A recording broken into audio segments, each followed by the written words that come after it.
अस्सलाम वालेकुम my social media family. उम्मीद करती हूँ कि आप सब लोग हिफ्ज़ ज़ुबान से होंगे। पाकिस्तान के मशहूर व मारूफ अदाकार कमेडियन अनवर अली, उनके इंतकाल की ख़बर आप तक पहुँच गई होगी। इन्ना लिल्लाहि व इन्ना इलैहि राजिऊन। और कुछ दिन पहले मैं एक टीवी चैनल पे बैठी हुई थी और वहाँ पर अनवर अली साहब का ज़िक्र हुआ। तो एक शख्स ने कहा कि हमारी इंडस्ट्री जो है वो इतनी बेरहम है, इतनी ख़राब है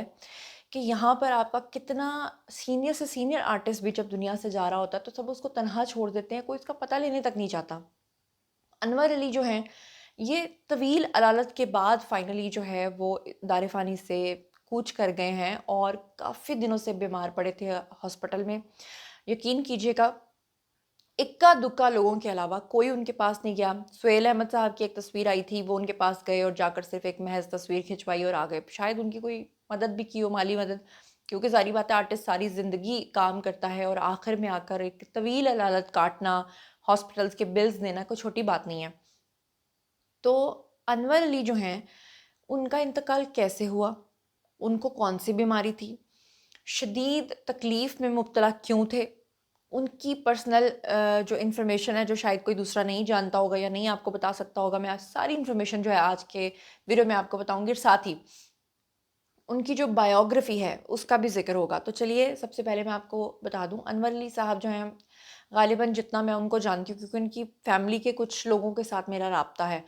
तो उनके 2 ही बच्चे थे, एक बेटा और एक बेटी। बेटी जो है उनकी, उसका बहुत ज़्यादा प्यार था अपने वालिद के साथ। इतना ज़्यादा प्यार कि जब उन्होंने अपनी बेटी की शादी की और बेटी जो है वो अब्रॉड जा रही थी, तो अब्रॉड जाने के बाद भी बेटी जो है वो शदीद गम में रहती थी। हालाँकि शौहर अच्छा, बच्चे, घर-बार, लेकिन वो हमेशा से जब भी उनकी बेटी से पूछा जाता था, तो वो एक ही बात करती थी, बेटियाँ वैसे भी ज़्यादा एहसास वाली होती हैं।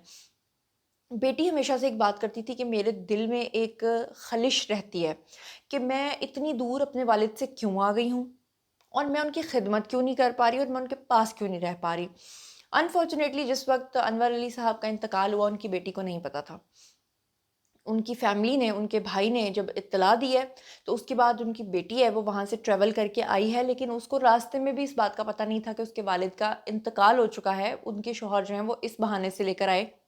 कि वालिद की तबीयत ठीक नहीं है, तो चलो आओ हम मिल कर आते हैं। और वो इस खुशी में पाकिस्तान आ रही थी कि मैं अपने वालिद से मुलाकात करने जा रही हूँ। लेकिन जब आगे वो आई तो उसको उसके ऊपर क्या क़यामत गुज़री, इसका अंदाज़ा आप लोग लगा सकते हैं। अनवर अली जो हैं, इनके बारे में एक बात मशहूर है कि जी बड़े अमीर थे, लेकिन मैं आपको बताऊँ वो सफ़ेद पोश थे। बहुत सारे लोग ऐसे होते हैं जो माँग के बहुत सी मराहत ले लेते हैं, लेकिन वो वाक़ई डिज़र्व करते थे। अनवर अली एक ऐसी शख्सियत थे जिन्होंने अपनी ज़िंदगी में बहुत अच्छा काम तो किया ही था, लेकिन जब वो अपनी पीक पे थे शोहरत की, तो उन्होंने दीन की खातिर ये जो काम है सारा, ये छोड़ दिया था। क्योंकि उनकी फैमिली के बहुत करीबी लोगों ने मुझे बताया है कि जब भी वो कोई प्रोजेक्ट करते थे, जब भी वो थिएटर करते थे, ड्रामा करते थे, तो उसके बाद वो अपने घर में जाकर ये बात करते थे कि ठीक है, मुझे इससे बड़ी शोहरत मिली, बड़ा पैसा मिला, लेकिन मेरे अंदर से जो एक सैटिस्फैक्शन है वो नहीं है। जिसके बाद फाइनली उन्होंने भरा हुआ घर, अखराजात, सब चीज़ों को छोड़ के उन्होंने जनाब ये काम छोड़ दिया। आपको बताऊँ कि पाकिस्तानी स्टेज और टीवी के मरूफ जो कॉमेडियन हैं, ये बहुत लंबे अरसे से अलील थे, लेकिन बहुत कम लोगों को पता होगा कि उनको फेफड़ों का आर्ज़ा जो है वो लाहक था और साथ में उनको गुर्दों का भी मसला हो गया हुआ था। और तीसरा उनको मसला ये था कि वो दिल समेत मुख्तलिफ़ पेचीदा बीमारियों का शिकार हो रहे थे, दिल का भी मसला हो गया था। बहुत लंबे अरसे से वो बीमार थे और गुज़श्ता कई रोज़ से वो लाहौर के निजी हॉस्पिटल के अंदर भी दाखिल थे, जहाँ पे मैंने आपको बताया कि कुछ ब्राय नाम आर्टिस्ट गए और जाके तस्वीरें खिंचवा कर वापस आ गए, महज़ इस चीज़ को जस्टिफ़ाई करने के लिए कि हम गए थे। उनके इंतकाल की जो उम्र है, अभी जो उनकी उम्र है वो बताई जा रही है तकरीबन 65 से 70 साल के दरमियान। और कुछ ज़राए कहते हैं कि इस वक्त उनकी उम्र जो है वो 76 साल भी थी, लेकिन यानी 65 60 से आप 70 के दरमियान उनकी एज जो है वो लगा लें। आपको बताऊं कि लाहौर में एक सकाफ़ती माहौल में वो पैदा हुए, जहाँ थिएटर, शायरी और मकामी फ़नून के मिलाप से उनकी जो किरदार साजी है वो हुई थी और फिर हिस्से मिजाज जो है उनकी बड़ी कमाल थी। शोबिज़ में जो उन्होंने अपना आगाज़ किया था वो 1970 की दिहाई में किया था। पंजाब स्टेज से उन्होंने शुरुआत की थी और जल्द ही लाहौर थिएटर के अंदर उन्होंने अपना नाम जो है वो नुमायाँ कर लिया था। بہت سارے اس وقت جو نامور کمیڈینز ہیں ان کے ساتھ ان کے ڈراماز آئے تھے، جس میں ڈبو، مستانہ، ببو برال، افتخار ٹھاکر، ان سب کے ساتھ جو ہے انہوں نے کام کیا۔ مشہور ڈراماز کی اگر ہم بات کریں تو ان کے مشہور ڈراماز میں ایک پرانے زمانے میں ایک ڈرامہ آتا تھا اندھیرا اجالا، اس سے انہوں نے بہت شہرت کمائی تھی۔ اس کے علاوہ ہوم سویٹ ہوم ایک ڈرامہ پی ٹی وی پہ آتا تھا۔ پھر اس کے بعد سونا چاندی، یہ تمام وہ ڈراماز ہیں جو اپنے آپ میں ایک تاریخ رکھتے ہیں۔ پھر جنجال پورا بھی انہوں نے کیا۔ پھر اس کے بعد نشانی 1979 میں ان کا ایک ڈرامہ آیا، خدا بخش 1989 میں ان کا ایک ڈرامہ آیا۔ انہوں نے بہت سارے مزاحیہ ٹاک شوز میں کام کیا، اور خبرناک جو ایک پروگرام ہے جس کا میں خود بھی حصہ رہی ہوں، میں نے تو خبرناک کیا جناب 2017 سے 20 تک، 16 17 20 تک میں نے کام کیا، لیکن خبرناک جو ہے یہ بہت سالوں سے چلتا آ رہا تھا، اور سن 2010 میں بھی خبرناک ہوا کرتا تھا، اور اس وقت یہ اس پروگرام کا بھی حصہ رہے ہیں۔ سٹیج کا بڑا شاندار ان کا سفر رہا، تقریباً 1000 سے زائد انہوں نے سٹیج ڈراماز میں اداکاری کی، اور پھر اس کے بعد لاہور آرٹس کونسل میں پیش کیے جانے والا جو مشہور ڈرامہ تھا شادی کا لڈو، اس میں بھی یہ سر فہرست رہے۔ فلمی دنیا کی اگر ہم بات کریں تو اس میں انہوں نے زیادہ کام نہیں کیا، لیکن سٹیج کی وجہ سے وہ بہت زیادہ مشہور و معروف تھے۔ پھر اس کے بعد میں نے جیسا کہ آپ کو بتایا کہ ان کو ایسا محسوس ہونے لگا کہ ان کو انڈسٹری میں مزید کام نہیں کرنا چاہیے، دین کی طرف ان کو آنا چاہیے، تو انہوں نے دھیرے دھیرے یہ سب کام جو ہے وہ چھوڑ دیا۔ ان کو کافی عرصے سے یہ جو طبی پیچیدگیاں تھیں، اس کی وجہ سے بار بار ہاسپٹلائز ہونا پڑ رہا تھا، اور کچھ ماہ پہلے بھی تشویشناک حالت میں ان کو اسپتال منتقل کیا گیا تھا، لیکن اللہ تعالیٰ نے ان کو صحت تندرستی دے دی تھی۔ اس کے بعد جناب 8 اگست کو بھی ان کی حالت جو ہے وہ کافی زیادہ بگڑ گئی تھی، جس کے بعد جو ہے وہ دوبارہ ہاسپٹلائز ہوئے، اور 8 اگست سے لے کر اب تک جو ہے وہ لگاتار ہاسپٹلائز تھے، اور جیسا کہ میں نے آپ کو بتایا کہ شدید تشویشناک ان کی حالت جو ہے وہ دن بدن خراب ہوتی گئی۔ انور علی کے انتقال کے اوپر بعد میں جناب شوبز شخصیات نے ایک اس طرح کا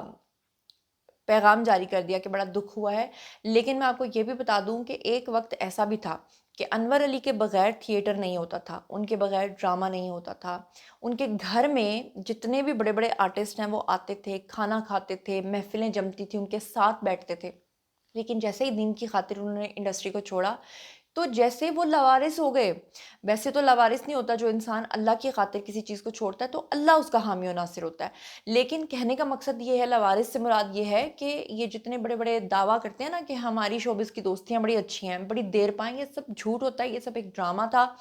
بعد میں کوئی بھی ان کے ساتھ اس طرح سے ان کانٹیکٹ نہیں رہا، لیکن جب وہ بیمار ہوئے تو فوٹو شوٹس کے لیے، اپنے انٹرویوز کے لیے اور خبروں میں کوریج کے لیے بہت سارے لوگ جو ہیں وہ دکھاوے کے لیے سامنے ضرور آئے،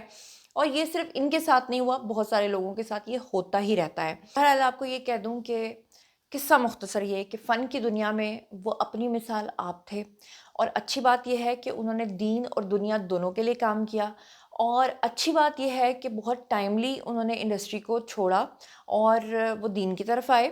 اور میں یہ کہتی ہوں کہ انڈسٹری بہت اچھی ہے، کام کرنا، ٹیلنٹ کے ساتھ کام کرنا بہت اچھی بات ہے، انٹل کہ آپ اس میں کوئی ایسی چیز نہیں کرتے کہ آپ کو لگتا ہے کہ یہ بہت غلط ہے اور اس کو چھوڑ دینا چاہیے۔ بہرحال اب ان کا انتقال ہو چکا ہے، ان کی جب تک میں یہ ولاگ بنا رہی ہوں تدفین بھی ہو چکی ہوگی، ان کی فیملی نے اس چیز کو بہت ہی پرائیویٹ رکھا ہے، اور ان کی بیٹی جو ابراڈ رہتی تھی وہ اس وقت بہت ہی شوق میں ہے، شوق کی حالت میں ہے، کیونکہ میں نے آپ کو بتایا کہ اس کو سنبھلنے میں بہت ٹائم لگے گا، کیونکہ وہ اپنے والد کے ساتھ سب سے زیادہ قربت میں تھی، سب سے زیادہ قریب تھی، کیونکہ اس کی زندگی کی جو سب سے بڑی خواہش تھی وہ یہ تھی کہ وہ ابراڈ رہتی ہے تو وہ اپنے والد کو بھی اپنے ساتھ لے جائے باہر۔ لیکن ان کا ایک بیٹا پاکستان میں ہے،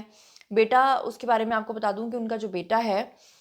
وہ بھی شادی شدہ ہے، اور ان کی جو والدہ ہیں یعنی کہ انور علی کی جو مسز ہیں، یعنی ان کی بیٹی کی جو والدہ ہیں وہ حیات ہیں، اور یہ ساری فیملی جو ہے یہاں لاہور کے اندر ہی رہتی تھی۔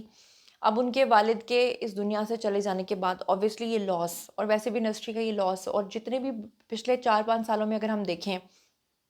طارق عزیز شو جو لگتا تھا، نیلام گھر، اور کوی خان جیسے ایکٹر، اور کتنے بڑے بڑے لیجنڈز ہمارے جو ہیں وہ اس دنیا سے چلے گئے، اور اب جو رہ گیا نا پیچھے وہ صرف ایک مجھے لگتا ہے معذرت کے ساتھ کچرا ہی رہ گیا ہے، یعنی وہ ٹیلنٹ، وہ اورا، وہ آواز کی پچ، وہ الفاظ کی اور ڈائلاگ کی ادائیگی، وہ چیزیں شاید اب ساری زندگی ہمیں مل نہیں سکیں گی، کیونکہ اب ہمیں کوانٹٹی ملتی ہے، اس وقت ہمارے پاس کوالٹی تھی۔ بہرحال जाते जाते आप लोगों से एक रिक्वेस्ट करूँगी, जो हमेशा इस तरह के वीडियोज़ में मैं आपसे करती हूँ, कि पता नहीं कल को हमारी क्या हालत होनी है, कोई हमारे लिए दुआ करने वाला होगा कि नहीं। तो मेरी आप सब लोगों से रिक्वेस्ट है कि अनवर अली साहब के लिए जो है वो एक मर्तबा दुआए मग़फ़िरत कर दें, फ़ातिहा पढ़ दें, और फ़ातिहा पढ़ने के बाद डन लिख दें कमेंट सेक्शन में, ताकि मुझे पता चले कि जितने भी लोगों ने मेरे रेफ़रेंस से ये वीडियो देखा है, उन्होंने फ़ातिहा पढ़ी है, और फ़ातिहा डन लिखने के बाद मैं उसको काउंट कर पाऊँगी। और सबसे बड़ी बात ये कि आज अगर हम किसी के लिए फ़ातिहा पढ़ेंगे, तो कल जब हम इस दुनिया से जाएँगे, शायद कोई भी हमारे लिए पढ़ देगा। तो इसी के साथ मुझे दीजिए इजाज़त, अपना बहुत-बहुत ख़्याल रखिएगा। अल्लाह ने के बाद।